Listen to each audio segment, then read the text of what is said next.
할례 여러분 축복합니다. 서로 옆에 분들 인사 나눌까 할까요? 예, 반갑습니다. 잘 오셨습니다. 사랑합니다. 축복합니다. 우리 DTS 팀이 아까 찬양할 때는 잠시 보였다가 지금 없잖아요. 저쪽 앞에 교육부실에서 교회학교를 대상으로 문화 언어학교를 지금 진행하고 있습니다. 이번에 6개국에서 한국 빼고 6개국에서 왔는데 오늘은 영국하고 네덜란드, 영국에서 두 형제 자매가 왔고 또 네덜란드에서 제일 키 큰 자매가 왔어요. 그래서 두 나라를 자기 나라를 소개하고 또 언어도 아마 영어만 하는 게 아니라 오늘 네덜란드어도 배울 것 같습니다. 다음 주는 또 다른 두 개국, 브라질, 콜롬비아, 또 캐나다, 미국 이렇게 4개국이 남았습니다. 아마 매주마다 2개 나라씩 언어 문화학교를 이 시간에 어른들은 예배 드리고 아이들은 그곳에서 접하는 시간을 갖도록 하겠습니다. 자, 오늘은 특별한 강사분을 모셨고요. 이번 달이 가정의 달인데 해마다 우리가 가정의 달에 크지 않지만 소소한 행사를 합니다.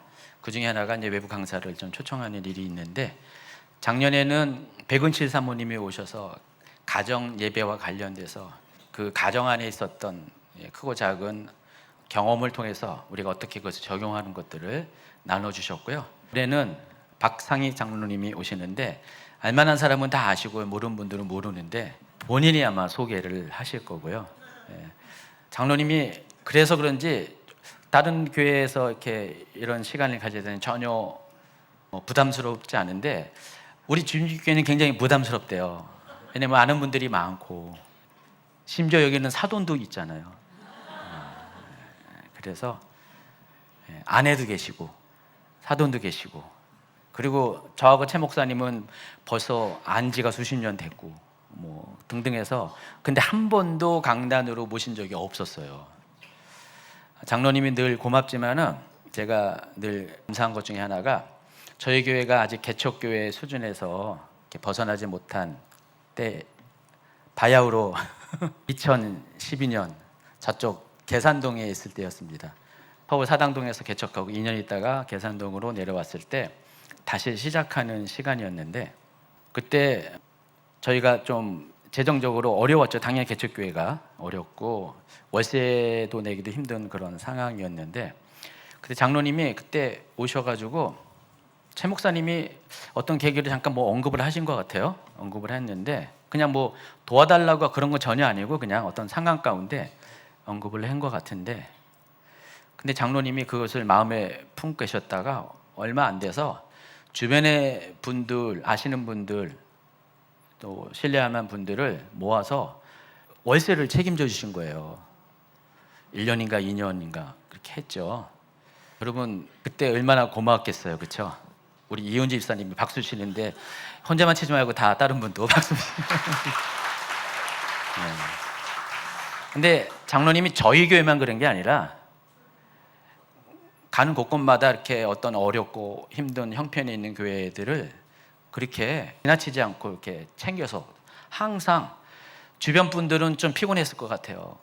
장로님 주변에 계신 분들은 그렇죠. 엄청 피곤했을 거예요. 그 오랜 세월을 한 몇십 년 동안을 계속 그러시니까 어려운 교회, 어려운 분들 제가 기억하는 것도 많이 있는데 그렇게 교회를 세우는 일에 내 교회, 남의 교회 상관없이 정말 하나님의 교회 또 그 하나님의 교회 말고 우리 하나님의 교회, 하나님의 교회를 이렇게 정말 자기 몸 챙기듯이 자기 가족 챙기듯이 본인 교회 챙기듯이 물론 교회에서도 본인 교회에서도 충성스러운 장로님이시지만 어려운 교회들마다 그렇게 잘 챙기세요. 또 어려운 선교사님들 정말 제가 보면은 대단하세요.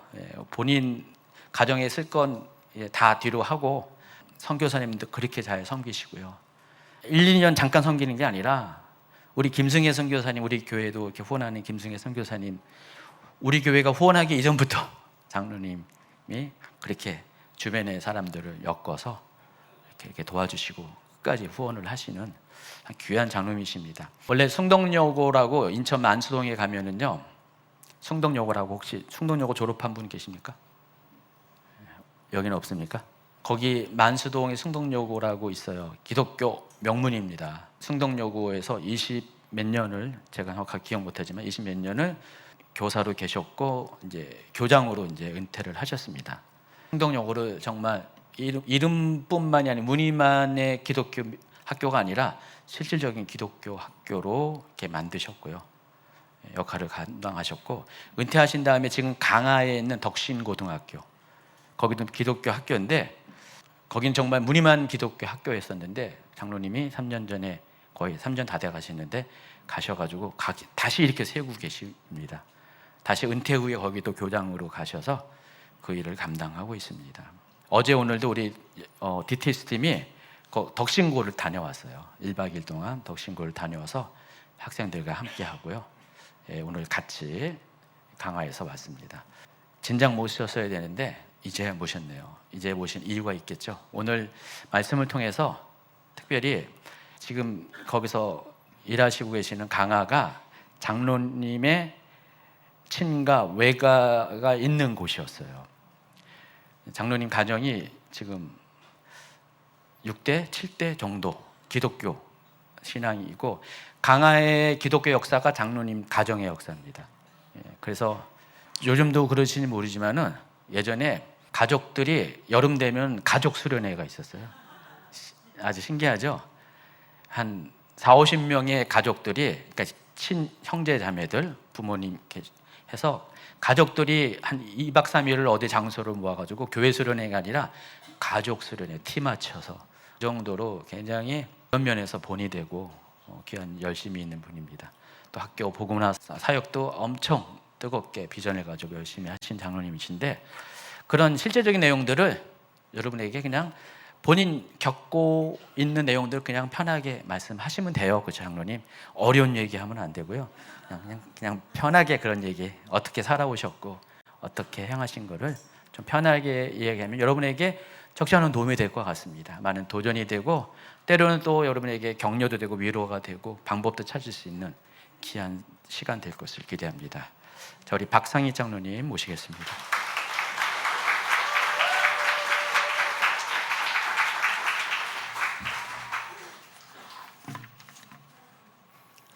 오늘 하나님의 자녀로 살아가는 행복함을 전하려고 합니다. 함께 기도하시겠습니다. 성령님, 이곳에 임재하여 주시옵소서. 오직 하나님의 이름만 이곳에 있게 하옵소서. 우리를 향하신 하나님의 마음을 전하게 하시고 오직 하나님만을 높이게 하옵소서. 하나님만 자랑하는 시간 되게 하옵소서.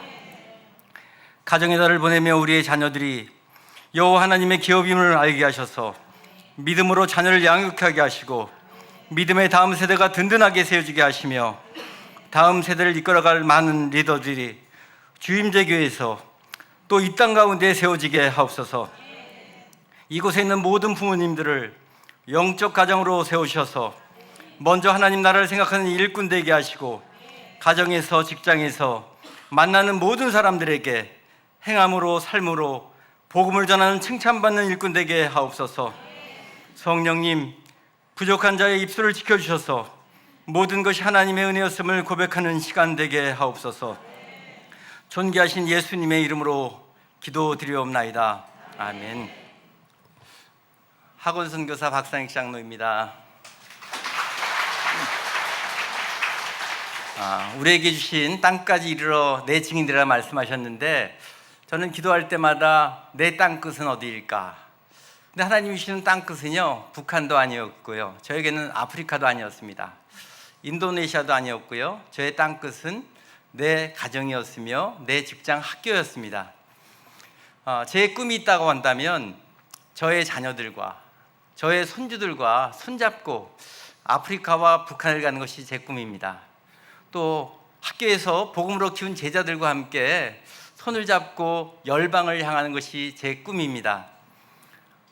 주임직에 선다는 것이 너무나 부담스럽습니다. 말씀 충만하고 성령 충만하고, 또 우리 두 분의 목사님, 또 여기 제가 주임직에 예배 이렇게 아내 몰래 봅니다. 저희가 철야가 일찍 끝나기 때문에 철야가 끝나면, 저희 교회 철야 끝나면 주임직의 유튜브로 보면 정말 말씀과 기도와 또 선교에 열정이 있으신 분들이, 또 한국에서 이름 있는 분들이 오셔서 말씀을 전하는데, 저 같은 부족한 자가 이 자리에 쓴다는 것이 큰 부족하지만 저는 여기 계신 모든 분들이 여기에 쓸 수 있는 자격이 있다는 것을 좀 증거하러 나왔어요.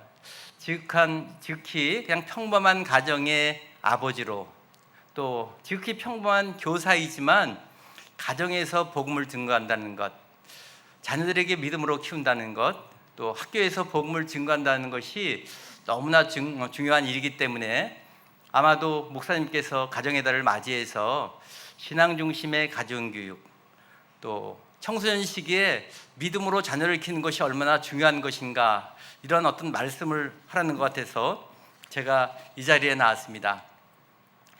그래서 1부는요 신앙 중심의 가정교육을 이야기할 것이고요, 2부는 신앙 중심의 학교 교육을 이야기하려 합니다. 우리 시편 37편 5절 6절 말씀 같이 봉독하겠습니다. 너의 길을 여호와께 맡기라. 그를 의지하면 그가 이루시고 내 의를 빛같이 나타내시며 내 공의를 정오의 빛같이 하시리로다. 그래서 오늘 너의 길을 여호와께 맡기라는 주제로 말씀을 하는데요, 제가 학교 선생님이다 보니까 이렇게 아이들과 함께하는 걸 좋아해요. 그래서 잘 따라오셔야 합니다. 우리 같이 저기 있는 거 같이 한번 다시 읽겠습니다. 시작. 나의 길을 여호와께 맡기겠습니다. 우리 자녀를 여호와께 맡기겠습니다. 우리 가정을 여호와께 맡기겠습니다. 나의 길을 여호와께 맡기면요 정말 주님께서 인도해 주시라 하는 믿음이 있어야 돼요. 우리 자녀를 여호와께 맡기면 우리의 자녀가 하나님의 차고 넘치는 사랑을 받으실 것이라고 하는 확신이 있어야 합니다. 우리 가정을 여호와께 맡기면요 우리 가정이 차고 넘치는 축복 속에 살아갈 수 있으리라는 믿음이 있어야 합니다. 그런데요 나를 하나님에게 맡기지 못하는 것 같아요. 우리 자녀를 하나님에게 맡기지 못하는 것 같아요. 우리 가정을 하나님에게 맡기지 못하는 것 같습니다. 신앙의 달이어서 어렸을 때 사진을 한번 찾아봤습니다. 근데 어렸을 때 우리 가족 사진은요 딱 한 장밖에 없더라고요. 왜 그랬을까요? 가난해서. 아마 사진이 한 장밖에 없어요. 한 장밖에 없는 사진이 우리 예쁜 제 여동생 얼굴과 아버지의 얼굴이 찢겨 있는데 너무나 마음이 아픕니다. 근데 다른 사진을 대체하려도 사진이 없어요. 보통 집 앞에서 이렇게 찍을 수 있는데 집 앞에서 찍을 형편이 안 됐던 것 같아요. 저는 재물포에 기차길 옆에, 저희가 초가집에 살았는데요, 기차길 옆에서 찍은 그런 가족 사진입니다. 아마 제가 6살 때 찍은 사진인데요. 그래서 가정의 달을 생각하면서 우리 어머니 아버지의 신앙교육을 좀 이야기하려 합니다. 가족들끼리 한번 이렇게 카톡을 주고받았어요. 우리 어렸을 때 어떤 것이 행복했을까? 저 사진을 카톡에다 올려놨습니다. 그랬더니 우리 이런 내용이 올라오죠. 북한보다도 못한 초가집 한 칸의 방에, 집에 초가집이 한 칸이었습니다. 비가 오면 한 칸인 안방에 비가 뚝뚝뚝뚝 떨어져서 여기다 그릇 놔두고, 또 잠자면 어떻게 될까요? 이불이 다 젖겠죠. 갖다 붓고, 이쪽에 떨어지면 이쪽 피하고, 그리고 맑은 날에는 쥐들이 왔다 갔다 하잖아요, 그죠? 쥐들이 왔다 갔다 해서 잠을 못 자겠더라고요.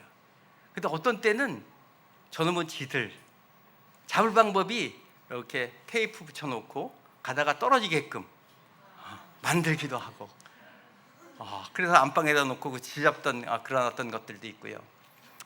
가난하기 때문에 하루에 3끼를 못 먹겠죠. 여기 어르신들도 아마 그런 분들 많았을 것 같아요. 하루에 한 끼의 어떤 밥을 먹었던 것 같고요. 저녁에는 밀가루, 남들은 그래도 부잣집들은 옛날에 곰표 밀가루 먹었는데요, 저희는 독수리표 밀가루, 아마 2등급, 3등급의 밀가루를 먹었던 것 같아요. 그랬지만 정말 하나님의 자녀로 살아가는 행복함이 있었습니다. 지금도 행복하지만요, 어린 시절을 생각하면 행복하고요, 인생을 되돌아보면 정말 다 행복한 것 같아요. 하나님의 자녀로 살아가는 축복이 우리 여기 있는 모든 성도님들에게 함께 하시길 바랍니다. 이거는 아마 둘째 형이 쓰신 것 같아요. 내가 말썽 피우고 밤늦게 잠에 들어올 때 어머니는 야단치시는 것이 아니라 내 발과 머리를 잡고 기도해 주시는 어머니가 있었고요. 형제들이 다 반찬 없는 얘기만 하죠. 반찬 그러면 그냥 간장, 또 장독대에 고추장, 또 반찬 바꾸면 그 다음 날은 된장, 이런 것이 되겠죠. 여러분들이 안 먹는 김치를 어린 시절에 그 생각이 나요. 숭이동에 청과시장이 있었는데 배추를 이렇게 팔려고 이렇게 껍데기를 다 껴내잖아요, 그죠? 그러면 엄마가 그걸 주스러 갑니다. 그래서 그 김치 해 먹고요. 그래서 저희들이 어린 시절이 생각나서, 여러분들은 배추의 노란 속을 좋아하시지만요, 저희는 우거지를 좋아합니다. 어렸을 때 남들이 안 먹고 더 올려놓는 그걸 가지고 김치하던 기억이 있기 때문에, 그것도 그냥 이렇게 예쁜 그릇에 놓는 것이 아니라 옛날 그 바가지 있죠? 바가지에다 이렇게 올려놓으면, 어머니가 찢어주셔서 올려놓으면 그렇게 맛있었고요. 그래서 행복했던 것 같고요. 이것도 형의 어떤 이야기인 것 같은데요. 부잣집 친구의 입가에 촉촉한 그 우유와 바나나, 귤을 먹고 있는 친구를 부러워했고요. 귤을 먹지 못하니까 그 친구가 귤을 버리면 그 귤 껍질을 핥아먹든, 그렇지만 너무나 행복했고, 그래서 어려운 사람들을 도와주는 그 마음을 갖게 됐던 그런 어떤 이야기고요. 형제들이 저희가 사나 밀려서 집집마다 이렇게 다 올리는 것 같습니다. 못생긴 외모, 현명하지도 못하고 열등감, 중고 교실에 퇴학을 2회나 당했고요. 문제 말썽이 많은 것 같죠. 근데 예전에는 아시죠? 등록금 내지 못하면 학교에서 선생님이 때리고 정학 주고, 기간 지나면 어떡할까요? 퇴학을 시키겠죠, 그죠? 아버지에게 어머니에게 등록금 달라 했으면 주셨을 것 같아요. 근데 방 안에 살다 보니까 새벽에 소변이 마려서 일어나면 어머니 아버지가 걱정을 하시는 거 있잖아요. 쌀이 떨어졌는데. 그랬는데 등록금 달라는 것이 쉽지 않겠죠, 그죠? 공부도 못하는데, 엄마 아빠 고생하시는 거 아는데 등록금 주세요, 정학 맞아요, 차마 이런 얘기를 못했던 것 같아요.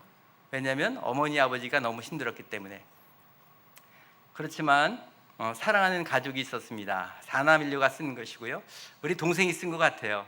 새벽기도, 속회, 부흥회, 오빠들과 함께하는 것은 아름다운 어떤 추억입니다. 어머니가 신앙을 물려주시고 노력하였고, 그것이 축복이었던 것 같습니다. 그리고 믿음의 계보를 위하여 매우 기도합니다. 그래서요, 그런 것 같습니다. 정말 우리 어머니는, 예전에 어르신들은 그렇잖아요. 행상을 갔다 오시면 먼저 자녀들 보는 앞에서 이것은 하나님에게 드려야 할 11조야, 이거는 하나님에게 드려야 할 감사원금이야. 근데 어린 마음에 그게 받아들여질까요? 등록금을 못 내고 쌀이 없어서 밀가루를 먹고, 어떤 때는 굶는데, 남들 먹는 그 눈가루 사탕 하나 먹고 싶은데 눈가루 사탕을 먹지 못하고 주일날 어머니가 다리미로 다려진 헌금은 드려야 하고, 그런 시절이 있었습니다. 아까 비 새는 초가집에 대한 어떤 이야기도 이야기했고요. 학교는 아프면 아픈데 학교 가지 마라 이야기하시는데, 아파 죽겠는데 교회는 가야지. 죽어도 교회 가서 죽어야 한다. 주일은 성수해야 한다. 이것이 어머니의, 아버님의 신앙교육이었습니다. 저는 여기 계신 성도님들의 추억, 수학여행의 추억이, 중학교, 고등학교 추억이 있을 때 저는 수학여행의 추억이 없어요. 물론 어머니, 아버지에게 보내달라면 보내주셨겠죠. 근데 가난한데 그 수학여행비를 마련하려면 너무 힘들 것 같으니까 달라는 얘기를 하지 않았어요. 선생님에게 가기가 싫다, 몸이 아프다. 아이들이 떠나면 교실에서 혼자 공부하는, 하나님이 축복을 주셔가지고요, 지금 교사가 되고 교장이 되어서 수학여행을 1년에 서너 번씩 갑니다. 2번 답사오고요, 애들 인솔하고요. 이제 수학 가는 게 지겨워졌어요. 그러나 어렸을 때 생각하면 저런 아픔이 있었고요. 학교 반장은 못했지만 초등학교, 중학교, 고등학교 때 교회 회장은 됐습니다. 아마 그것을 닮았는지 우리 아들도 아마 주임제교에서 회장을 한 것 같아요. 아버지의 핏줄이 있는 것 같습니다. 그래서 이따가 제 성적표를 보여드릴 건데요, 학교 공부는 참 못했지만요, 교회의 모든 상은 휩쓸어 왔습니다. 이상하죠? 국영수는 안 외워지는데 성경은 잘 외워져요. 머리가 좀 이상한 것 같아요. 학교에 음악 시간에 노래는 외우지 못해서 매를 맞는데 찬송가는 다 외워집니다. 어머니의 신앙교육의 어떤 덕분인 것 같고요. 그렇게 자란 자녀들이 지금 어떻게 변했을까요? 혹시 여러분 패밀리의 어원을 아시나요? 오늘 가정의 달이어서 저게 맞는 말은 아니지만 패밀리는 FA, father, 그 다음에 mother, I love you. 아버지와 어머니는 나를 사랑하십니다. 이게 패밀리입니다. 저의 부모님이시고요. 이렇게 편집을 해주셨군요. 주임제교회에서 저의 큰형님이시고요. 이렇게 그렇습니다. 그렇게 초가집에 살던 어려운 시절을 보냈던 참 기적 가운데 기적이 있습니다. 저기 있는 사람들이 수도권 대학에 아무도 못 갔어요. 진학 중심의 교육을 했기 때문에. 그런데요, 그럼에도 불구하고 다 지방대학을 나왔지만요, 기업은요 우리나라의 최고의 기업들을 들어갔습니다. OCI, 삼성전자, 원자력발전소. 나이가 70 전후하지만 하나님의 은혜로 아마 서울대 연고대 거기 나와서 거기 들어갔다면 내 능력을 자랑했을 텐데요, 지질이 이런 말을 쓰지 말라고 했는데 공부를 못했던 우리의 자녀들이 70까지도 하나님의 축복 속에서 대기업의 임원으로 지금도 한 번도 어려움 없이 있었던 것은 모이면 하는 내용은 똑같습니다. 어머니의 기도의 응답이다. 하나님이 우리 가정에 주신 축복이다. 이런 어떤 이야기를 하고 있고요. 저 같은 경우에도 교사를 한다고 하니까 이렇게 뭐 공부를 잘하는 줄 알았지만 사실은 이게 공부 못해서 그 얘기를 하면 믿는 사람이 아무도 없습니다. 그래서 제가 믿게 하기 위해서 성적표를 갖고 왔어요. 저는 인천 남중을 나왔는데요, 옛날에 수미양가였잖아요, 그죠? 제 별명이 목장집 아들입니다. 여기 성도님들은 수나 우를 받으셨겠지만 공부 좀 못하시는 분들은 미를 받았겠지만 저는 양이 많아요. 그래서 선생님이 야, 너 이 목장해? 왜 이렇게 양이 많어? 그러시는 거예요. 중학교 때 성적은 제가 인천에서 제일 좋지 않았던, 그 당시에 그나마 평준화가 되어서 제가 인문계 고등학교 갈 수 있었습니다. 광성고등학교 가서 성적이 좀 더 떨어졌습니다. 제가 이런 얘기 하지 말라고 했는데, 예전에 저희 세대는, 제가 59년생입니다.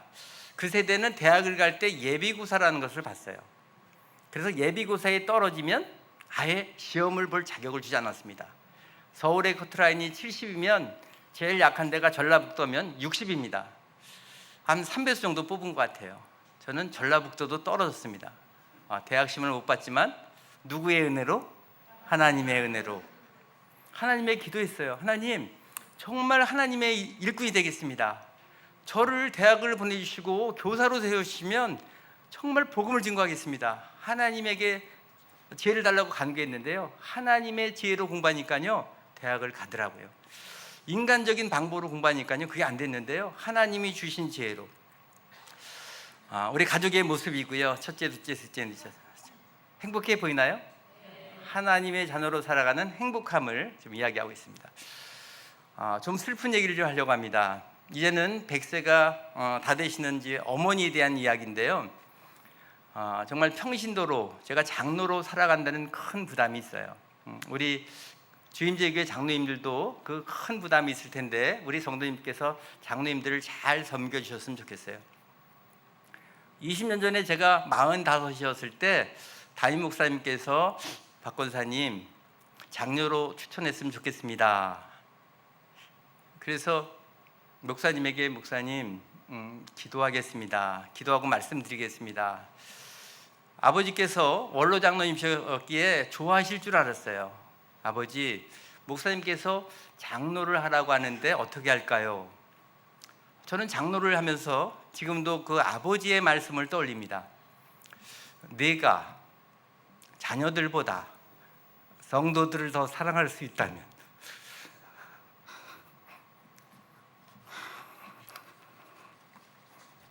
제가 이제 아버지 생각이 나면 울컥하는데, 네가 자녀들보다 성도들을 더 사랑할 수 있다면, 네가 가정보다 교회를 더 사랑할 수 있다면 장로를 해라. 그러나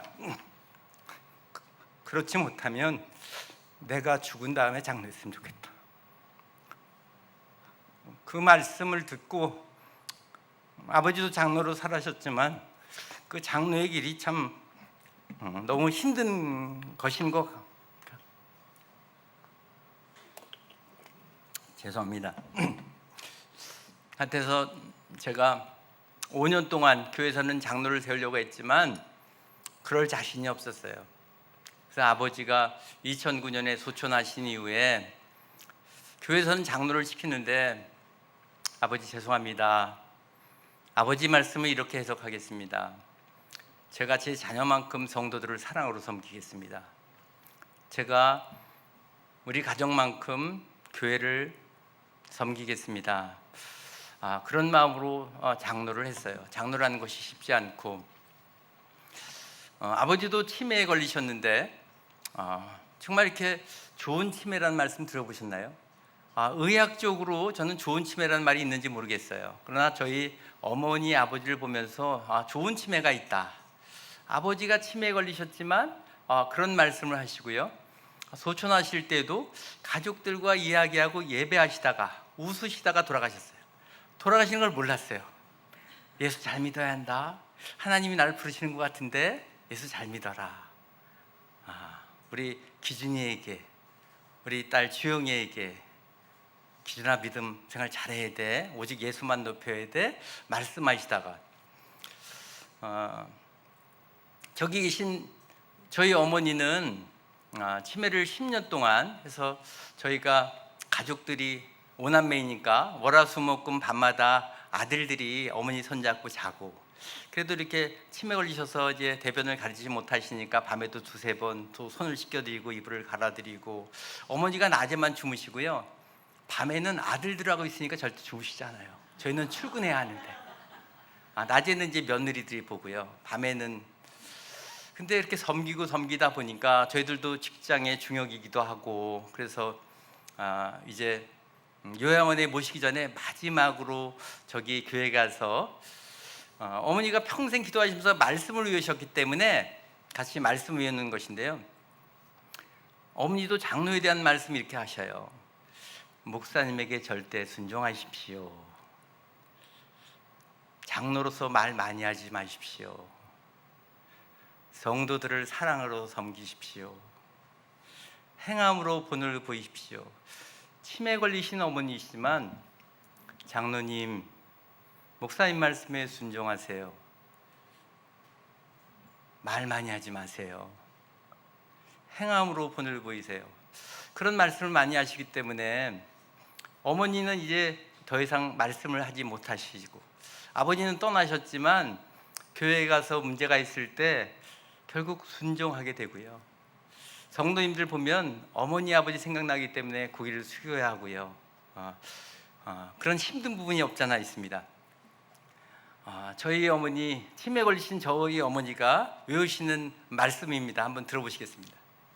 나의 목자가 되시니 내가 부족함이 없으리로다. 나로 하여금 푸른 풀밭에 눕게 하시며 잔잔한 시냇가로 인도하여 주시는도다. 내 영혼을 소생시키시고 자기의 이름을 위하여 의의 길로 인도하여 주시는도다. 내가 사망의 음침한 골짜기를 다닐 줄 알고 해를 두려워하지 아니할 것은 주께서 나와 함께 하신다. 주의 지팡이와 막대기가 나를 아니하시나이다. 주의 선하심과 인자하심이 정녕 나를 따르리니 내가 여호와의 집에서 영원히 거하리로다. 아멘. 치매 걸리신 분이 잘 외우시죠? 그래서 저희가 어디 가서 운전하면서 차가 막히면 어머니에게 전화를 해요. 어머니는 머리맡에다 전화기를 놓으시죠. 그럼 전화를 하면서 어머니 말씀해 주세요. 그럼 말씀을 계속 외우셔요. 고린도전서 말씀 외워주세요. 이사야서 말씀 외워주세요. 찬송가 불러주세요. 하면 찬송가 말씀을 하는 거예요. 그냥 1시간, 2시간의 거리도 저희는 극동방송 듣지 않습니다. 어머니에게 전합니다. 어머니도 좋아하시겠죠? 그렇게 통화를 하시기도 하고요. 요양원에 들어가셨는데도 그 습관이라는 게 참 무서운 것 같아요. 새벽 4시만 되면 어머니는 새벽 예배 다니시는 분이니까 어떨까요? 새벽에 기도하시겠죠. 나라 위해서, 이 나라가 전쟁이 일어나지 않게 해달라고 담임 목사님의 이름을 불러가면서, 장로님들의 이름을 불러가면서, 가족들, 자녀들, 손주들의 이름을 불러가면서, 그러니까 요양원에 있는 요양사들이 믿지도 않는 사람들이 저게 믿음이구나. 저게 믿음이구나. 믿음의 사람들은 저렇게 나라를 위해서 기도하는구나. 어려운 이웃을 위해서 기도하는구나. 치매 걸리셔도 복음을 전하시더라고요. 치매 걸리셔도 습관이 맨날 어떤 사람 만나면 어떤 얘기 했을까요? 예수 믿으세요. 예수 믿으세요. 예수 믿으세요. 어렸을 때는 어떤 때는 창피하기도 하더라고요. 엘리베이터 타면 예수 믿으세요. 예수 믿으시나요? 예수 믿으세요. 좀 부끄러운 얘기지만 장로님들 모임에 갔는데요, 치매 걸리신 장로님이 뽕짝을 부르더라고요. 습관이 나오겠죠, 그죠? 습관이. 여기 계신 분들은 절대 뽕짝 부르지 마세요. 장난으로도 부르지 마시고요, 기도하고 찬양하세요. 좋은 치매 걸리지 마시고요. 치매 걸려도 좋은 치매만 걸렸으면 좋겠고요. 그래서 저는 정말 우리가 같이 한번 다시 같이 읽어봤으면 좋겠어요. 여호와는 나의 목자시니 내가 부족함이 없을 것입니다. 여호와는 우리 가정의 목자시니 우리 가정이 부족함이 없을 것입니다. 여호와는 우리 교회의 목자시니 우리 교회가 부족함이 없을 것입니다. 그래서 그 오남매가 이제 결혼을 해가지고 이렇게 우리가 이스라엘 백성들이 지내는 장막절이 있잖아요, 그죠? 광야 길을 걸을 때 하나님께서 만나와 메추라기로 먹여주셨듯이, 구름 기둥과 불 기둥으로 인도하셨듯이, 그 어렵고 힘든 우리들을 하나님께서 지켜주심을 기억하는 그런 의미로 이렇게 2박 3일의 신앙 수련을 합니다. 남들처럼요 수영하고요 등산하고 이런 것이 아니라요, 모여서 아침에 저녁에 예배하면서 우리 어머니와 아버지에게 함께 하셨던, 우리 형제들에게 함께 하셨던 그 하나님을 우리 자녀들에게, 우리 손주들에게 계속 전하겠죠. 그래서 이런 가족 수련을 합니다. 이렇게 좀 발전했고요. 점점 많아지죠? 색깔이 다르죠? 1대, 2대, 3대의 색깔이 다릅니다. 그래서 1대는 노란색을 입었고요, 2대는 초록색을 입은 것 같고요, 3대는 이렇게 보라색을 입은 것 같고요, 4대는 이렇게 해서 그래서 이렇게 하나님을 찬양하기도 하고요. 제가 시간 보면서 하고 있습니다. 목사님이 말씀하신 시간보다 10분 빨리 할 거예요. 그래서 이렇게 하나님을 찬양하고요, 이렇게 같이 매해마다 옷의 색깔이 바뀌었죠? 해가 바뀌어서 가족 수가 늘어났죠? 저쪽은 좌측은 이제 큰 집, 둘째, 셋째, 넷째, 다섯째 이렇게. 그래서 주임제교회 간증하기 위해서 많은 사진, 또 색깔이 바뀌었죠? 해가 바뀌었다는 얘기입니다. 그리고 가족들이 늘어났다는 얘기고요. 그래서 모이면 정말 어린 시절에, 청년의 시절에 집에 가는 것이, 저희는 큰형부터 분가해서 토요일이 되면 어머니 아버지 다 와요. 그래서 토요일에 같이 자고 주일에 같이 교회 가고요. 큰형의 그런 모습을 봤으니까 둘째도 어떻게 할까요? 결혼해서 토요일이면 와서 같이 자고. 그러니까 점점 늘어나겠죠. 그래서 넷째인 저도 저희 아내와 같이 자면 방에 시아버지 옆에 며느리 누워 있고, 이렇게 자다 보면 며느리가 시어머니 위에다가 배에다 이렇게 올려놓고 있고, 한 방에서 다 신기하다 그러더라고요. 어떻게 시아버지와 며느리가 한 방에서 이렇게 아들들과 뒤엉켜서 자지? 함께함의 축복이 있었던 것 같고요. 그래서 모여서 가정 예배를 드립니다. 부모님이 이렇게 모이면 하루에 3번 다 모였으니까 예배, 식사하고 또 점심이니까 또 예배, 또 헤어질 때 예배, 그 다음날 주일날 같이 예배를 드려 가고요. 그래서 저런 문화가 형성되어 있고요. 코로나 걸린 시기에는 이렇게, 이거는 이제 첫째, 둘째, 셋째가 다 보여드릴 수는 없고요. 이렇게 이제 하나님의 말씀을 하는 그런 내용들인데요. 큰 며느리 수자입니다. 그가 찔림은 우리의 허물을 우리 어머니가 인하며 좋아하시는 말씀, 그가 상함은 우리의 죄악을 다 보여줄 수 인합니다. 있었고요. 저 내용들은요, 저희가 어머니가 외우시는 말씀 가족들에게 카톡에다 이렇게 올리기도 해요. 할머니가 외운 말씀, 이사 말씀 제일 먼저 올리면 상금 2만 원, 그러면 막 해가지고 막 외워서 딱 하고요. 고린도전서 그러면 또 3만 원, 그러면 막 해서 다 올리고요. 시편의 말씀 그러면 올리고요. 그래서 이제 형제들이 어머니가 외웠던 말씀 한번 다 외워보자. 그리고 영상으로. 근데 저 모든 내용의 주제는 어머니의 기도의 응답으로, 어머님이 신앙으로 우리를 키워줘서 우리가 행복합니다. 우리 둘째 형은 이렇게 노래를 부르기도 하고요. 박인순 권사님 안녕하세요. 우리 추석 코로나 명절을 시절에 맞아서 옛날의 추억 노래 선물을 불러드리려고 합니다. 노래에다가 박인순 권사님의 이름을 넣을 겁니다. 시작. 옛날에 이렇게 하고요. 나중에 또 뭐 셋째 정도 이렇게 이야기하면 어머니 안녕하세요. 셋째 아들 착한 아들입니다. 안녕하세요. 셋째 며느리 김명숙입니다. 올해는 코로나 때문에 모두가 어려운 상황에서도 우리 가족 모두가 건강하고 열심히 살고 있습니다. 이 모든 것이 어머니 기도 덕분입니다. 다 들릴 필요는 저도 없고요. 회사 일을 열심히 하고 있습니다. 형은 삼성전자이고요. 많이 본 보고 싶은 얼굴이죠. 어머니, 사랑하는 넷째 아들 박사님. 그래서 다 보여줄 수 없고요. 내용의 모든 내용들이 시간이 많으면 괜찮지만 그래서 시간을 줄이기 위해서 왔는데요. 제가 저걸 보여드리는 것은 모든 가족들이 이야기할 때마다 어머님이 신앙으로 키워주셔서 어머님의 믿음의 기도로 어머님이 믿음의 본을 보이셔서 우리가 신앙적으로 잘 살고 있습니다. 뭐 이런 어떤 내용의 얘기가 다 빠짐없더라고요. 제가 이렇게 보면 그런 어떤 내용이고요. 그래서 코로나 가운데서도 이렇게 저희가 저희 자녀들보다 우리 어머니를 잘 섬겨주고 있는 우리 그 요양원 가족들에게 이렇게 보내기도 하고요. 그 어머니가 코로나 가운데 만날 수 없으니까 저기 가서 또 치매에 걸리신 점점 심화된 어머니가 말씀을 이어달랬죠. 이에 말씀으로 물이가 나무를 입었도다.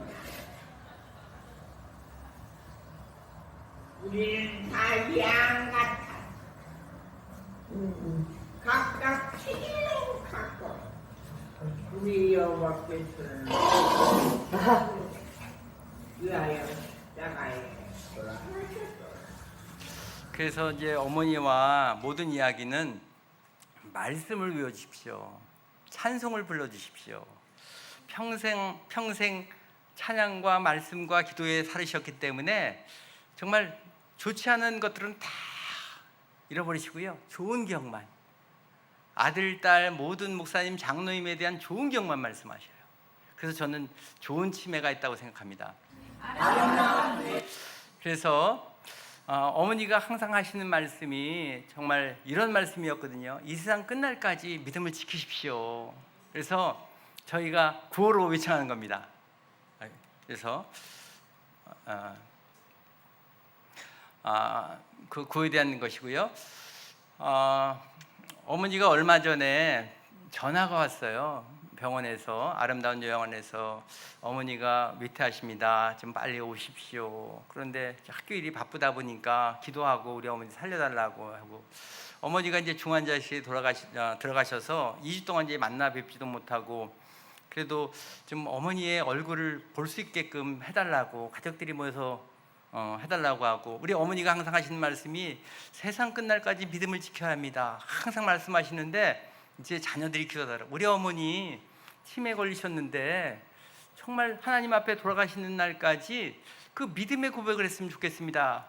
간절히 기도했거든요. 점점 언어를 잃어버리시고 자녀들을 알아보지 못하시고 귀도 이제 어두우시고 대화가 안 되는데 2주 동안 중환자실에서 호수 끼고 먹지 못하고 나오셨는데 놀랍게 이 말씀을 외우시더라고요. 세상을 이처럼 사랑하사 죽은 자를 주시니 그들이야 이 세상 주인가 닮아가지 않고 영적으로 찾아주리라. 그래서 정말 이 세상 끝날까지 믿음을 지키라고 우리에게 말씀하셨는데, 어머니의 마지막 순간에 하나님을 찬양하는 그러한 어머니의 모습을 보고 싶다고 그렇게 기도를 했더니 저 말씀을 외우시는 거예요. 이제는 저 말씀 이후에 어머니하고의 대화가 없고요. 이제는 이제 찬양도 기도도 이렇게 못 하시고 누워만 계셔서 정말 천국 환송 예배를 드렸으면 좋겠습니다. 어머니 살아계실 때. 그래서 병원에서 태어나자마자 가족들을 총집합을 시켰습니다. 그래서 이제 45명이 다 모였겠죠. 어머니 모시고 천국 환송 예배 드린다고 해서 같이 예배를 드렸고요. 저걸 보면 이제 저희 어머니가 돌아가신 거 같잖아요, 그죠? 천국 환송식 고 박인순 권사. 저희는 어머니가 항상 천국을 그리워하시더라고요. 내가 죽으면 내가 더 보고 싶어하는 예수님을 만날 것이고 먼저 가신 아버지를 만날 것이고 살아있으면 이 땅에서 너희들과 행복하게 살 텐데, 그래서 저는 어머니가 갑자기 돌아가셔서 이렇게 국화로 이렇게 하고 어둡게 하고 싶지 않았고요. 어머니 돌아가시면 축제와 같은, 그래서 제가 다 만들었습니다. 전수막 다 만들어서 집에다 놨어요. 꽃보다 예쁜 엄마, 우리 천국에서 다시 만났으면 좋겠습니다. 그래서 가족들 사진이고요. 저희 집에다가는 이렇게 큰 전수막을 걸어놨어요. 큰 전수막 걸고 사랑합니다, 기억하겠습니다, 이렇게 믿음으로 살라고 하는 어머니 말씀 기억하겠습니다 해서. 저희 어머니 아름다우신가요? 그래서 가족들과 함께 했던 것, 자녀들이 계속 이야기하니까 우리의 자녀들도 그 믿음을 받겠죠. 그런데요, 저는 이게 지극히 평범한 이야기인 줄 알았는데 주임제교회 부탁을 받고 제가 여기저기 사진을 하다 보니까요, 100년 전에 저희 할아버지들도 이렇게 모여서 예배를 드렸더라고요. 아까 그 초가집의 사진은 저희가 6살 때 사진이라면 저기에 있는 사진은 저희 어머니가 6살 때 사진이에요. 6살 때 가족들이 다 모였겠죠.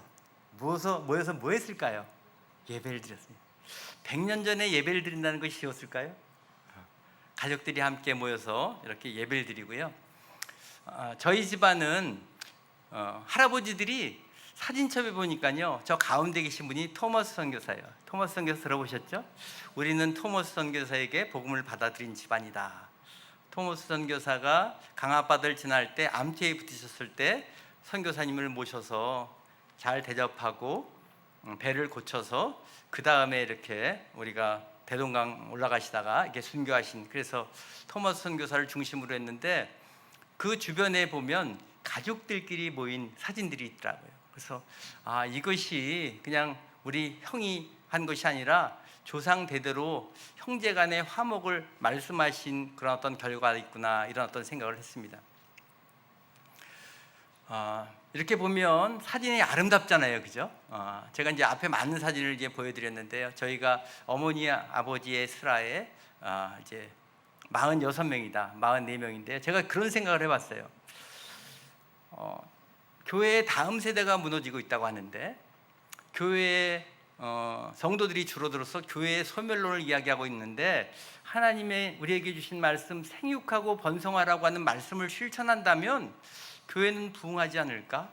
둘이 만나서 5명의 아들을 낳아서 며느리에서 5가정이 10명이 되었고 11명의 자녀를 통해서 며느리가 들어오니까 20명이 되었고 그들이 2명씩 자녀가 나면 40명이 되겠죠. 그렇죠? 그러니까 저희가 이런 생각을 해봤어요. 저희 어머니 집안이 2남 4녀인데 한 가정당 40명씩 하면 240명이 되고요. 아버지 집안은 4남 2녀인데 그럼 아버지와 어머니의 친척들이 500명의 믿음의 아이들이 있다면 교회가 얼마나 폭발력이 있을까요? 그렇다면 교회가 부흥하지 못하고 교회 학교가 아이들이 없는 것은 우리가 자녀들을 신앙으로 교육하지 않은 것 아닐까요? 하나님 나라를 먼저 구한다고 하면서 우리가 주일에 아이들을 학원으로 보낸 건 아닌가요? 신앙교육보다도 대학 입시의 국영수를 더 중요하게 생각하는 건 아닐까요? 우리가 같이 좀 회개해야 할 것 같아요. 반성해야 할 것 같아요. 가정의 회복은 신앙으로부터 이루어지고요.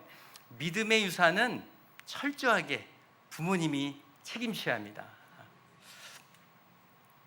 오늘 같은 우리 어머니가 100년, 할아버지가 100년 전에 다니셨던 교회고요. 그래서 그 어머니가 다니셨던 어린 시절에 다녔던 교회에 가서 이렇게 예배를 드리기도 했고요. 오늘 우리 예수전도단 드리고 가서 이렇게 찬양도 했습니다. 이렇게 찬양도 하고요. 그렇죠? 찬양했던 모습이 있고요. 제가 이제 강화에 있다 보니까 강화에 많은 분들이 오면 저 이제 미얀마 성도들입니다. 그래서 미얀마 성도들 데리고 가서 또 섬겨주고 강화에 성지순례하는 어떤 모습이고요.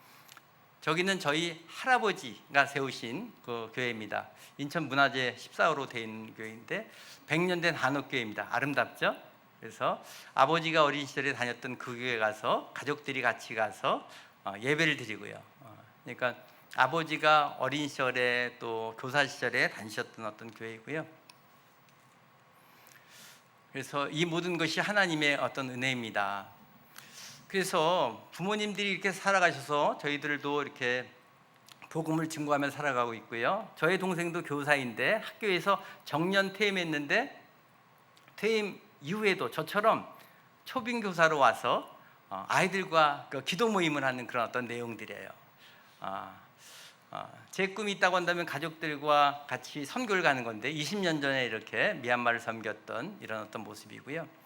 이렇게 또 한국에 있는 그 이주 노동자들을 섬기는 성탄절을 섬겼던 모습들이고요. 이제 조카들이 그 부모의 신앙을 물려받은 조카들의 글입니다. 그래서 토고에 우물을 파고 또 PC를 보내고 한 그런 어떤 내용이고요. 정말 이렇게 축복의 가정에 자라는 것 너무나 행복입니다. 이런 내용이고요. 6대째고요. 우물을 파고 이제는 손녀들이 선교지로 가더라고요. 그러니까 이제 그러면 7대가 되겠죠. 그래서 우리 손자손들이 필리핀에 가서 쓰레기 치우고 예수님의 복음을 전하고 부채하고 그 아이들에게 그냥 시킨 것이 아니라 아버지의 믿음을 물려받는 것 같고요. 할아버지 할머니들의 믿음을 물려받아서 이렇게 선교지로 가는 것 같습니다. 그래서 저는 땅끝이 가정이라고 이렇게 말씀을 드리는 것은 가정에서 내가 자녀를 신앙으로 잘 키우면 그 자녀들이 선교지로 가서 저보다 더 큰 일을 감당하지 않을까요? 그래서 우리 손녀들이 하는 그런 어떤 내용을 담아봤습니다. 그래서 이렇게 손주 3명이 간 것 같아요. 그래서 시온이는 무용으로, 은혜는 연극으로, 조한이는 이렇게 도우면서 믿음의 본을 보여주시는 가정의 어른들께 감사드립니다. 며느리가 쓴 글을 올렸고요. 그런데 저는 지금 다 행복해 보이죠, 그죠? 제가 행복에 대한 이야기를 이야기했는데 저는 시편의 말씀 가운데 여호와는 나의 목자시니 이 말씀보다 제가 더 좋아하는 말씀이 있어요. 저는 이 말씀이 너무 좋아요. 내가 사망의 음침한 골짜기를 다닐지라도 해를 두려워하지 않을 것은. 저희 46명의 가족의 기쁨과 즐거움과 행복이 있었을까요? 아마 여기 계신 분들보다 더 시련과 아픔과 고통이 있었지만 믿음의 자리에 선다고 하는 것은 하나님이 우리의 목자가 되어주셔서 지켜주실 것이라고 하는 믿음과 감사로 그 어려움을 극복하는 것이거든요. 그래서 여기 시련과 고통을 당하시는 분들, 저는 저것을 이렇게 저의 가정을 자랑하려고 하는 것은 아니고요. 믿음을 지킨다고 하는 것은 사망의 음침한 골짜기를 다닐지라도 해를 두려워하지 않는 것은 주께서 우리에게 안위하심을 믿었으면 좋겠어요. 저희 가정에서 좋아하는 말씀은 바로 이 말씀이거든요. 여기 힘들고 어려움이 있다고 한다면 환난 중에도 즐거워하시기 바랍니다. 연단을 통해서 소망이 이루어질 줄 믿으며 기도하시기 바랍니다. 시험을 당하거든 기쁘게 여기시길 바랍니다. 이런 말씀으로 좀 위로를 받으셨으면 좋겠고요. 저희가 믿음의 7대를 이야기하는데 여기에 믿음의 1대의 믿음이 가장 귀한 믿음인 것 같아요. 더 하나님에게 매달릴 수밖에 없잖아요. 그리고 1대의 믿음의 성도님들의 기도가 2대, 3대, 4대, 5대, 7대 하늘에서 해같이 정말 세상에서 빛과 소금의 역할을 감당할 수 있으리라 생각합니다. 그래서 정말 여호와가 우리의 목자가 되심을 믿으며 자녀들에게 하나님을 의지하는, 먼저 그의 나라와 의를 구하는 그런 시간이 되었으면 좋겠고요. 가정에 대한 얘기를 잠깐 했는데 정말 좋으신 하나님을 좀 찬양했으면 좋겠어요. 저희 가정을 이야기하는 것이 아니라 좋으신 하나님을 좀 증거하고 싶어서 했는데 우리 1부는 좋으신 하나님 같이 부르고 2부로 넘어가도록 하겠습니다.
2부는 신앙 중심의 학교 교육을 좀 말씀드리려고 합니다. 저는 교사입니다. 그래서 제 땅끝은 학교인데요. 이런 학교의 교육은 정말 인본주의 교육, 진화론 중심의 교육이 아니라 창조론, 성경적 세계관을 바탕으로 한 교육이 이루어져야 합니다. 이 땅에 정말 창조론 중심의 성경적 세계관 중심의 교육이 이루어질 수 있도록 우리 성도님들이 함께 기도했으면 좋겠습니다. 혹시 일동일교라는 말씀을 들어보셨나요? 일동일교. 강화에는요, 일동일교라는 말씀 써요. 한 동네에 하나의 교회를 세워서 영혼구원에 힘쓴다. 강화는요 7만 명인데요, 교회가 200교회가 있습니다. 마을마다 교회가 있어요. 믿음의 선조들이 130년 전에 믿음을 받아들인 이후에 강화에는 100년 이상 된 교회들이 많이 있거든요. 영혼 구원을 위해서 저렇게 성전을 봉헌했던 것 같아요. 지금으로 말하면 저기 한 100억 정도 되는 교회가 섬에 세워진다는 것이 쉽지 않겠죠. 하나님을 받아들인 이후에 모든 재물을 바쳐서 초가집에 살더라도, 저희는 70년대에 초가집에 살았는데 저거는 100년 전이니까 얼마나 힘든 시기예요. 하나님의 성전을 세우기에 앞장서는 선조들의 믿음이 있다면 지금의 교회가 어려울까? 2층 교회도 없을 것 같아요. 지하 교회도 없을 것 같아요. 내 가정보다 교회를 먼저 생각한다면 저런 교회를 우리가 세울 수 있지 않을까요? 저는 이 말이 너무 좋습니다. 일교. 강화의 우리의 믿음의 선조들은요, 믿음의 다음 세대를 위해서 교회 옆에 학교를 세웠습니다. 저 옆에 교회 옆에 학교가 있는 것이 신기한 일이다, 이렇게 써 있는데요. 저 교회는 저희 증조 할아버지께서 목사님이셨고요, 저 옆에 학교는 저희 할아버지가 교장 선생님이셨어요. 할아버지는 영혼 구원을 위해서, 증조 할아버지는 다음 세대를 세우기 위해서.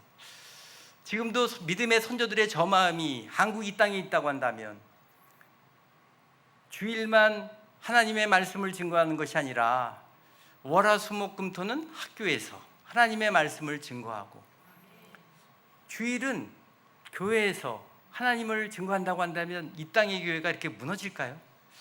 믿음의 선조들의 믿음을 다시 회복하는 계기가 되었으면 좋겠습니다. 제가 34년 동안 근무하던 승도기어고입니다. 공부를 못했던 제가 하나님의 은혜로 대학을 갔고요, 원서를 내러 가면서 하나님, 이곳에 저를 교사로 세우신다면 새벽 예배를 드리는 마음으로 제일 일찍 가서 학교와 아이들과 교사를 위해서 기도하겠습니다. 철야를 드리는 마음으로 밤늦게 남아서 애들이 떠나간 이후에 아이들 위해서 기도하겠습니다. 34년 동안 학교를 제일 일찍 갔어요. 교장이 되어서도, 교감 때도, 부장 때도, 교사. 그래서 붙었으니까 하나님과 약속을 지켜야 되잖아요. 근데 숭동여고는 아까 목사님 잠깐 말씀하셨지만 인천에서 이렇게 성적이 좋지 않은 학교였어요. 그렇기 때문에 아이들이 오면 학교에 대한 불신감이 있어서 아이들과 그 얘기를 나눴어요. 제 이야기. 하나님이 주신 지로하면 너희의 꿈이 이루어질 것이다. 너희들이 한번 도전해 봤으면 좋겠다. 그리고 아이들과 같이 하루에 3번 일찍 와서 공부하고요, 예배를 드리고요, 점심시간에도 예배를 드리고요, 저녁시간에도 밤 10시에 같이 예배를 드렸습니다. 저는 저 아이들 이야기하고 싶은데요, 7회 때 우리 반 아이들인데요, 7회까지 서울대를 간 아이들이 없었고요, 의대를 가는 아이들이 없었지만 아이들에게 그 약속을 하고 함께 이렇게 기도를 했는데요, 아이들에게 창세기 1장 말씀, 하나님이 천지를 창조하셨고 너희들이 이 말씀을 받아들였으면 좋겠어. 정말 우리에게 예수님이 능력 주시면 우리가 능치 못함이 없어. 너희들의 지혜로 하면 너희들이 그냥 남들과 똑같은 대학을 가지만 영어로 하면 그 뜻이 더 확실해지죠. 예수 안에서 내가 모든 것을 할 수 있습니다. 이제까지 너희의 자신을 의지했다면 이제 예수님을 의지했으면 좋겠다. 그리고 애들에게 했습니다. 그리고 너희들이 이런 고백을 했으면 좋겠어. 이 다음에 우리가 해냈습니다. 주님이 우리와 함께 하셨습니다. 이런 고백을 했으면 좋겠다. 이렇게 얘기했는데요. 우리나라의 입사에 있을 수 없는 일입니다. 지금 인천의 명문고등학교도 한 학교의 1등이 의대를 보내기 쉽지 않습니다. 그런데 10반 가운데 꼴찌반이었던 제가 9반이었는데요. 저희 반에서 의대를 5명 갔습니다. 그리고 그들이 다 의대 교수가 되었고요. 16등 하는 아이가 6년 만에 서울대를 갔어요. 하나님의 은혜가 아니고는 말할 수 없고요. 쟤들이 학원을 다니고 그런 것이 아니라 학교에서 같이 말씀 중심으로 기도하면서 주신 말씀을 생각하면서 한 이런 것이고요. 제가 이렇게 신비해서 서치를 했더니요, 다 의대 교수가 되었어요. 저 마지막에 있는 친구는 서울대 부부가 의대 교수입니다. 저 제자들을 만나면 선생님의 기도의 응답으로 저희가 의사가 되었습니다. 제 통장에는요, 매달 저 의사의 제자들이 저에게 보내주는 용돈이 들어옵니다. 혹시 주임제계 성도님들 저에게 맛있는 저녁 식사 대접받고 싶으면 말씀하세요. 한번 대접하겠습니다. 제 돈이 아니고 제자들이 보내주는 용돈으로. 아마 전국의 교사 가운데 제자들이 한 20여 년 동안 용돈을 보내주는 사람은 저밖에 없을 것 같아요. 너무 자랑스럽죠? 믿음으로 제자들을 키우면요, 이런 큰 축복이 있는 것 같아요. 믿지 않아가지고 제가 인터넷에 띄웠어요. 그런 거짓말이 어디 있어. 실명을 다 거론했습니다. 나중에 기회 되시면 박상익 장로 이렇게 치면 저런 기사의 내용들이 나올 겁니다. 그래서 자랑하려고 하는 건 아니고요. 어디 가서 이렇게 복음을 증거하기 위해서 믿지 않으니까 했던 그런 어떤 이야기들이고요. 그 이후로 이렇게 대학을 못 가던 아이들이 학교에 대한 신뢰가 있고요.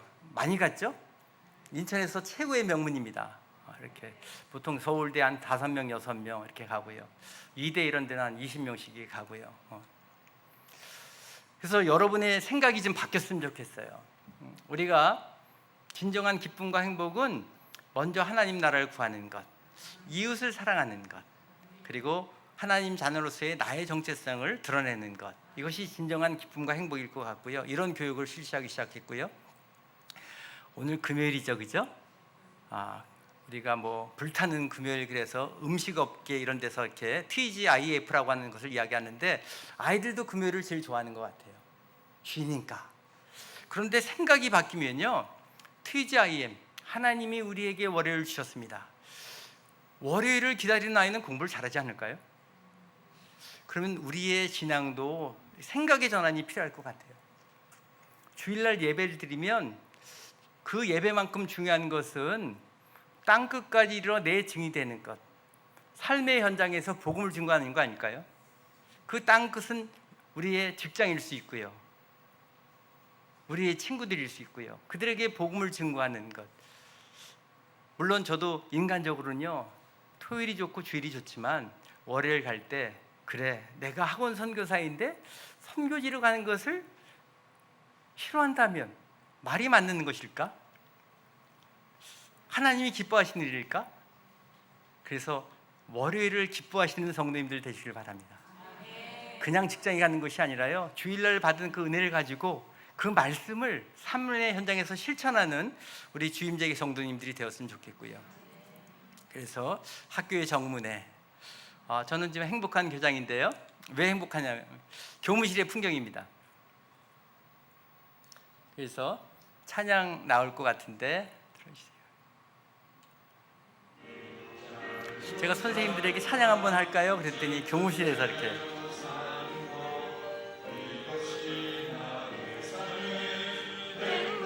제가 찬양 전도사님에게 부탁했어요. 제가 제일 좋아하는 찬양 좀 불러달라고. 그래서 오늘 행복이라는 찬양이 불려진 것 같습니다.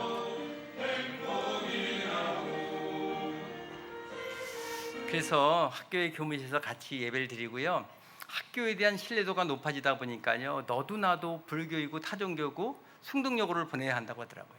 그리고 믿지 않는 자녀들도 학교 생활의 가장 즐거운 시간이 예배 시간이다.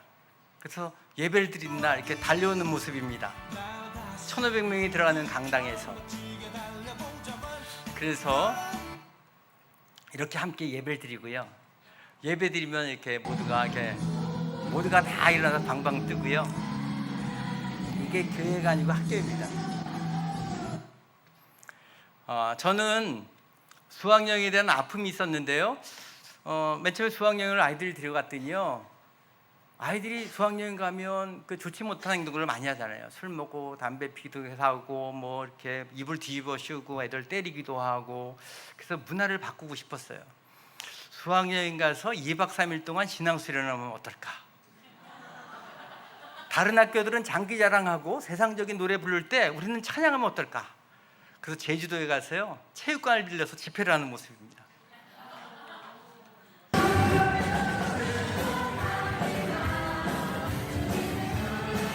수학여행입니다. 첫째 날 밤에 2시간만 동안 집회를 합니다. 슬퍼 보이나요? 행복해 보이죠? 이렇게 또 찬양들. 쟤들이 다 믿지 않는 애들이에요. 믿음 아이들 30%, 믿지 않는 애들 70%. 그리고요, 여름이면 이렇게 방학 때 믿음의 선생님들 30명과 믿지 않는 아이들을 데리고 가서 2박 3일의 신앙수련을 하면서 아이들에게 복음을 전하기도 하고요. 이렇게 올해는 순동여고 아이들을 덕신고등학교 와서 이렇게 예배를 같이 하는 장면들이고요. 방학 때 좀 빨리 하겠습니다. 네. 그리고 제 꿈이 아이들과 함께 선교지를 가는 것이라고 했잖아요. 물론 제 땅끝은 가정이고 학교이지만 그것이 끝이 아니라 내 아이들에게 복음을 전해서 우리 제자들과 복음을 전한다면 그것이 더 기쁜 일이 아닐까요? 그래서 1년 동안 아이들과 선교 준비를 하면서 인도네시아 발리에 힌두교 아이들에게 복음을 증거하는 그런 어떤 내용들입니다. 저 끝에 현수막 들고 있는 게 제 모습이에요. 그래서 이렇게 인도네시아어로 말씀을 전하고요.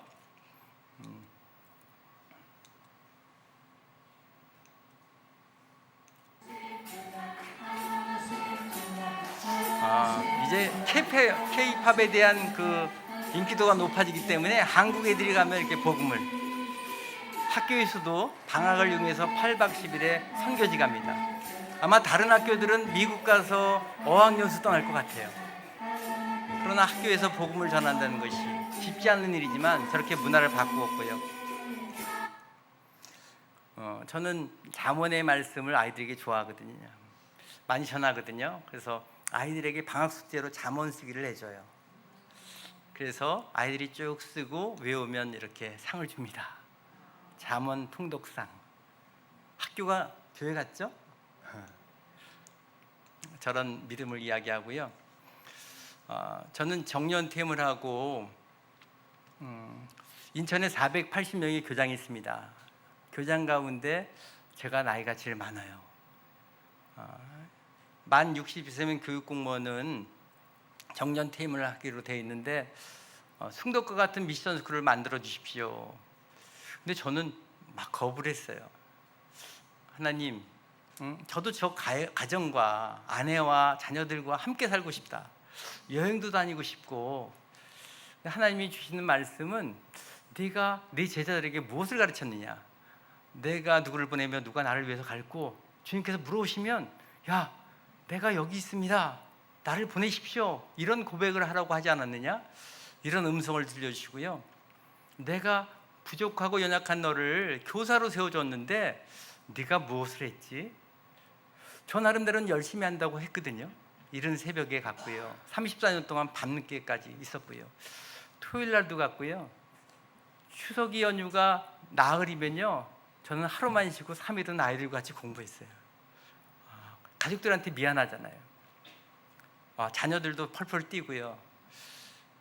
그런데 하나님이 주시는 음성은 내가 무엇을 하였느냐? 우리가 착각할 수 있어요. 내가 이렇게 열심히 하는데. 그런데 하나님께서는요, 우리에게 더 큰 사명을 주셨거든요. 거룩한 부담감을 느끼시면서 기쁨으로 주의 일을 감당했으면 좋겠고요. 그래서 숭독 학원과 같은 또 학교를 만들기 시작했습니다. 이렇게 창세기 1장의 말씀을 이야기하고 있고요. 저의 비전은 덕신학원의 복음을 통해서 강화의 37개 학교에 기독교 학부모 기도회가 세워지고요. 기독교 동아리가 세워지는 것이고요. 신회를 세우는 이런 것이고요. 덕신학원을 통해서 믿음의 다음 세대를 세우는 것이 저의 비전입니다. 그래서 이제 올해 교원 3월 달에 저희는 입학식이라고 하지 않고 입학 예배를 드립니다. 2시간 동안 찬양과 말씀 집회를 가지고요. 그래서 이렇게 찬양 집회하는 내용이고요. 그다음에 교직원들 예배하고 같이 이렇게 기도회하고 선생님들과 함께 지금은 믿음의 교사들이 50%밖에 안 되지만 같이 이렇게 간절히 기도하는 모습이고요. 또 오늘 이렇게 제가 간증하듯이 수요일이나 또 금요철화나 또 주일날이면 강화의 교회를 가면서 우리가 다음 세대를 같이 세웠으면 좋겠다. 우리 믿음의 선조들이 일동일교의 정신이 있었는데 일교일교의 정신이 있었는데 같이 세우자 이렇게 좀 이야기하고 있고요. 고난주간 기도회도 같이 하고 이제 학부모의 기도회가 만들어졌어요. 그래서 학교에서 월화수목금토 찬양의 소리가 끊이지 않습니다. 그래서 우리 덕신학원만이 아니라 강화 전 지역에 학부모 기도회를 만들려고 노력하고 있고요. 부활절 예배 드리는 모습, 이렇게 비전 콘서트 하고요. 어제와 오늘은 감사나눔 상자 이렇게 전달을 했고요. 그리고 3시간 동안 수업하지 않냐고 이렇게 찬양의 집회를 가졌습니다. 다른 학교가 국영수 수업할 때 우리 아이들을 데리고 이렇게 예배를 드렸습니다. 우리 예수전도단 애들도 좀 세웠어요. 그래서 찬양하게 하고 같이 어울리는 문화를 가졌고요. 강화 성지 순례를 같이 다녔고요. 그래서 아까 교회 가서 예배하는 그런 모습이고요. 저는 학교를 세우기 위해서 이렇게 함께 기도하고 있습니다. 지역교회 목사님들을 보고 부탁을 했어요. 학교 오셔서 목사님 기도해달라고 해서 여러분의 목사님들이 학교 오셔서 이렇게 기도를 해주시고요. 이렇게 한 달에 한 번은 이렇게 목사님들이 교실에 들어가셔서 말씀을 전하게 합니다. 그래서 담임 선생님이 계시고요. 부담임 선생님은 지역교회 목사님입니다. 저희가 아우학급이기 때문에 아우학급의 부담임 선생님, 목사님이 계시고요. 그 교회와 목사님은 항상 학교를 위해서 기도해 주십니다. 이렇게 학부모 기도회를 덕신 중심으로 하다가 강화 전 지역에 학부모 기도를 만들어서 지금 13교회의 학교에 학부모 기도회가 세워졌습니다. 어려운 이웃들을 위한 것이 있고요. 이렇게 학교마다 찾아가서 제가 신우의 예배를 이렇게 발족시키고 있고요. 지난주에는 128년 된 강화초등학교에 가서 같이 교사들과 예배하는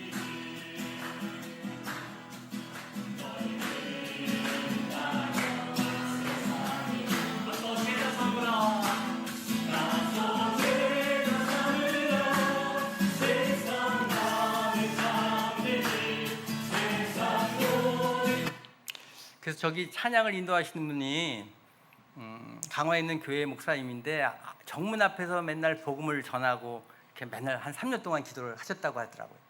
근데 너무나 감동을 하신 거예요. 믿음의 교장을 제가 만나서 하나님께서 우리에게 교장의 직분을 주셨는데 우리가 정년퇴임하면 교장이라는 호칭을 사용하는 사람과 제가 만날 일이 없을 것 같아요. 믿음의 성도들 장로라는 호칭을 가지고 제가 만나죠. 근데 그 얘기를 했더니 와서 예배를 드려주십시오. 그래서 덕신의 믿음의 선생님들과 강화초의 믿음의 선생님들, 또 강화초의 학부형들이 같이 와서 예배를 드리고요. 강화초의 학부형들이 자녀들을 믿음으로 키우겠다. 선생님들에게 부탁을 하더라고요. 우리 아이들을 수업 끝나면 그냥 보내지 말고 선생님께서 말씀을 전해주시고 기도해 주십시오. 그러면 기독교 동아리가 세워지는 거겠죠. 그래서 저런 일들을 좀 하고 있고요. 안녕하세요. 그래서 이거 잠깐 보겠습니다. 그래서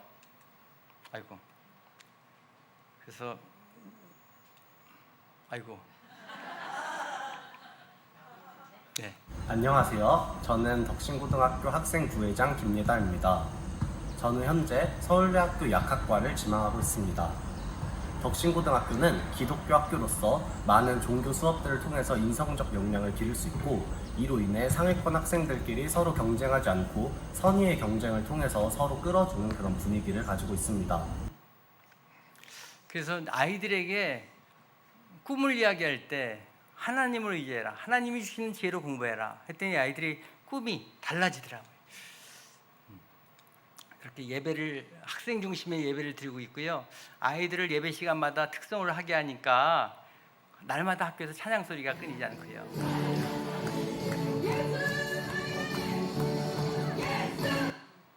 그래서 이렇게 저희가 여름에 6월달에 강화 지역 전 그 지역 주민들을 위해서 이렇게 집회를 하기도 하고요. 또 가을에도 하는 그런 어떤 모습입니다.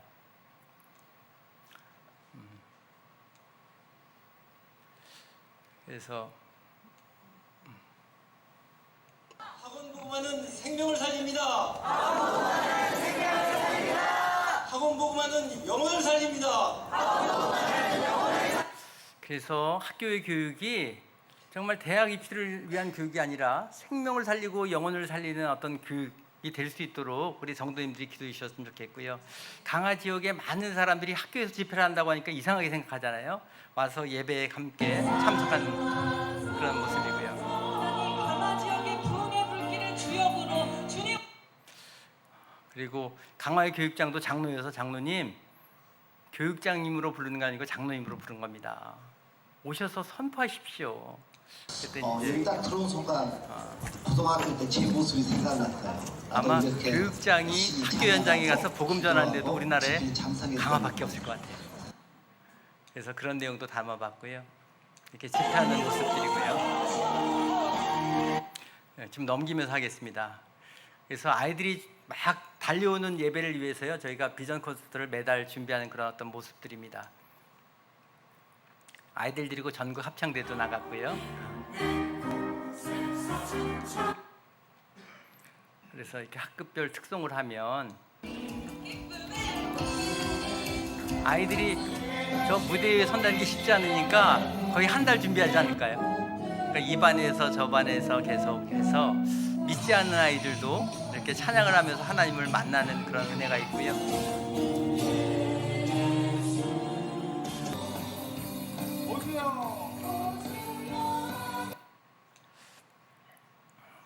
이렇게 문화 공연도 하고요. 마커스를 불렀더니 강화에 마커스가 온다고요? 절대 광고하지 홍보하지 말라고 하더라고요. 홍보하지 않았는데요, 그 체육관이 꽉 차가지고요, 들어갈 공간이 없을 정도로 사람이 많이 모였습니다.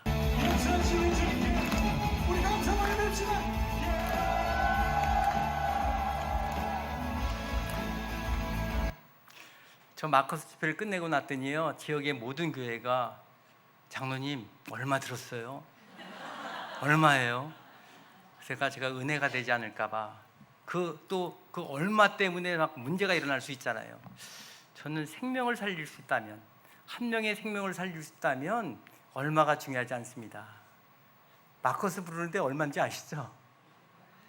2시간 동안 마커스 부르는데, 그러나 천하보다도 한 영혼을 귀히 여기시는 마음이 있다면, 우리가 다음 세대를 세우려고 하는 마음이 있다면, 여기 계신 성도님들께서 자녀의 진로를 위해서 투자하는 만큼, 자녀의 공부방을 위해서 투자하는 만큼 교회가 다음 세대를 위해서 투자한다면 다음 세대가 무너질까요?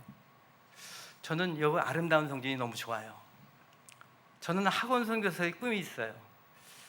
우리 아이들의 유년부의, 초등부의, 중고등부의 예배실이 이 예배실보다 더 아름다워졌으면 좋겠어요. 우리 안방보다 아이들의 공부방이 더 좋은 환경이 아닌가요? 왜 가정에서는 자녀들의 교육을 위해서 신경을 쓰면서, 교회에서는 왜 믿음의 다음 세대를 세운다고 말하면서 신경을 안 쓰는지 모르겠어요. 저는 믿음의 다음 세대가 무너지는 이유가 있다고 생각하시거든요. 저는 저희 교회 장로님들 모시고 학교 현장을 모시고 갑니다. 학교도 이렇게 하는데 교회 시설이 낙후되어 있다고 한다면 다음 세대가 어떻게 교회에 올 수 있습니까? 학교의 투자만큼 교회 투자가 있어야 할 것 아닌가요? 다음 세대를 살리려면 정말 눈물로 기도하는 것도 중요하지만 다음 세대를 위해서 많은 투자가 좀 있었으면 좋겠어요. 성탄절 예배 드리는 어떤 모습들이고요. 그래서 저것도 1, 2, 3, 4, 5, 6, 7, 8, 9반이 하는 이런 것이고요. 기독교 학교를 알리기 위해서 이렇게 군수님과 교육감님과 이렇게 대화하고요. 군수님도 초청하고 국회의원도 이야기하면서 말씀으로 전하고요. 교육감도 불러서 우리 기독교 학교이다.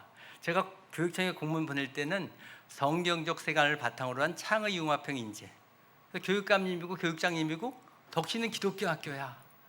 이런 얘기를 하게 하거든요. 그래서 마음껏 정말 기독교 교육을 할 수 있도록 좀 하고요.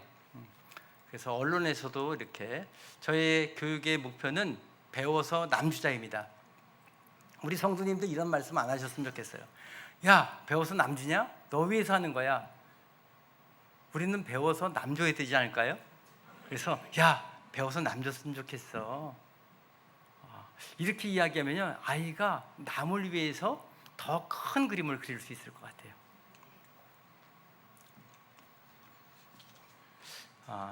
이제 졸업식 됐으니까 이제 끝날 때가 됐죠. 입학식부터 해서 저는 졸업 예배라고 하는데요, 이렇게 파송 예배를 드립니다. 강단에 국회의원, 군수 절대 못 올라오게 합니다. 강단에 목사님들만, 저 앞에 있는 목사님들이시고요. 예배를 드리니까 기도하시는 목사님, 축도하시는 목사님, 말씀을 전하시는 목사님 하시고 이렇게 파송의 노래를 부릅니다. 주님 나를 위하여 기도하는 나의 영제여. 파송의 예배를 드리고 축도로 이렇게 끝내고요. 그래서 이제 마무리를 하려고 합니다.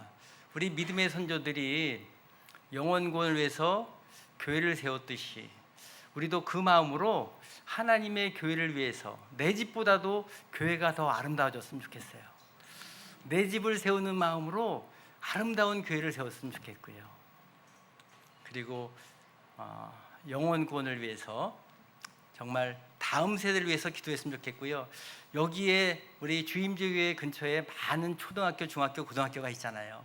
기도하실 때마다 집에서 가장 가까운 학교를 위해서 좀 기도하시고요. 자녀들이 학교에 다니시면 악성 민원 넣지 마시고, 교장 선생님 우리 학교 너무 좋아요, 학교를 위해서 기도하겠습니다 하고요. 학교에 좋은 일이 있으면요 쭉 이야기하면서 은근하게 저는 어드교회 집사입니다 이렇게 이야기하면 교장 선생님이 너무 좋아하시지 않을까요? 불교의 교장 선생님도 좋아하실 것 같아요. 그리고 종교를 바꿀 것 같아요. 믿음의 사람들은 이렇게 감사하는구나.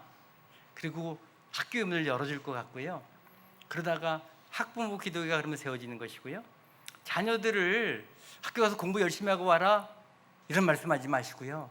야, 학교 가서 오늘 기도하고 복음 전해, 그리고 공부해. 생각이 바뀌면요 아이들의 삶이 바뀌지 않을까요? 그런 마음으로 우리가 학교를 위해서 기도하고 자녀들에게 학교 가서 친구들에게 복음을 전하라고 이야기하고 네 친구, 믿음의 친구들과 함께 손잡고 기도해. 말씀을 나눠. 선생님을 전도해봐. 이런 어떤 신앙교육이 있다면 우리 주임제 교회가 더 부흥할 것 같고요. 주임제 교회 교회 학교가 차고 넘칠 것 같고요.